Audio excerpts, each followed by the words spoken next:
Intersection of money and politics. Thanks, Julia. Donald Trump speaking on CNBC today about a host of issues facing the country. Even as he becomes the likely presidential nominee of the Republican Party, there are new polls showing he would face potentially a dramatic loss against Hillary Clinton.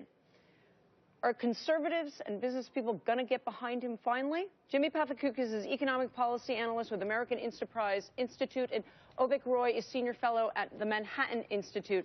So, Jimmy P., what do you think? I mean, is it ABH, anybody but Hillary, or are they going to really get in there and, or are they going to sit it out? Like we just heard the Bushes saying they're going to sit out this campaign. Well, I think the Bushes might be an exception. I think most Republican office holders and people who make money off the Republican Party, whether it's campaign consultants or lobbyists, I think most of those people are going to back Donald Trump. Now, whether it's sort of your more outside the Beltway conservatives, I think there's going to be a lot of defections, and Trump is making it very easy for them to defect. I mean, during that CNBC interview, when he's talking about his tax plan, to the extent you could figure out what he was saying about taxes, he sounded like he was talking about raising taxes and tossing out his big tax cut plan. He's already said now he's going to talk about raising the minimum wage. We'll see what else comes about. So I think there are going to be very large defections among conservatives. I don't know about inside the Beltway, but in the rest of the country. Avik, what do you think? Are conservatives going to get on board here? I think some will, but I think you hear a lot of donors, the donors I talk to, say that what they're going to do is back Senate candidates. Republican-aligned donors are really concerned about making sure that they can preserve and protect that Senate majority. Right now, Republicans have 54 seats in the Senate. They have 7 senators up for re-election in purple to blue states right now, and they're going to fight really hard to protect those seats. They might walk out of the presidential election, focus more on Congress. That's interesting. So I assume you're talking there about big donors, and we can name some of the names that are in the headlines, like the Koch brothers, Singer, and so forth. You think they might not be active donors? Maybe not only because they don't necessarily agree with some of Mr. Trump's positions on issues, but also because they may figure, heck, he's got the money, he doesn't need ours.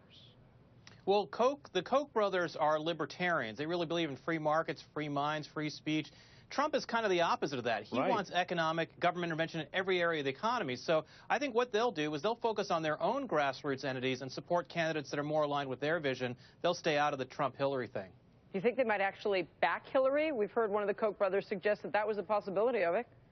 Yeah, no, absolutely. They've made the case that possibly, they've hinted that possibly they might prefer Hillary. I think it's more likely to just stay out of it altogether, except on perhaps particular issues where they see a real difference between the two. Jimmy, I don't guess that many of the evangelical conservatives who might have been drawn to Ted Cruz, for instance, are going to be particularly energized by Mr. Trump in any way.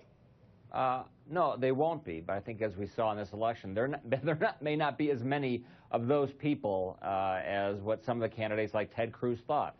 There may be a lot of people who may call themselves and self-identify as evangelicals, but as far as people who actually, let's say, go to church like once a week, that may not be a particularly large group, or is not as large as what some Republicans thought. They may stay home. They may not vote for Donald Trump. I'm not sure.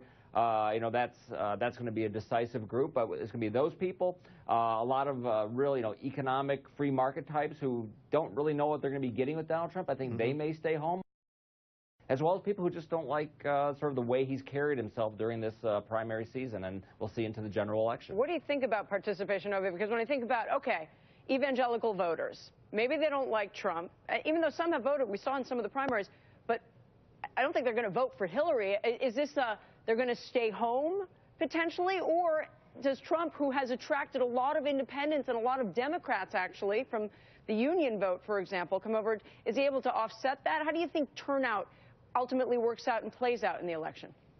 Yeah, he'll certainly attract some of those Reagan Democrats. I think one thing that's important that Jimmy was alluding to and you were mentioning before was this whole idea of the evangelical vote. So when people do polls and they say, do you identify as an evangelical, and then say how much are those people voting for Trump or Hillary or whoever, a lot of people who identify as evangelical aren't actually the ones who are going to church every week. And what we've noticed is that the voting patterns of people who go to church every week are different from the people who self-identify as evangelical. Yeah. Those ones who self-identify as evangelicals, those are ones who are more open to the Trump message.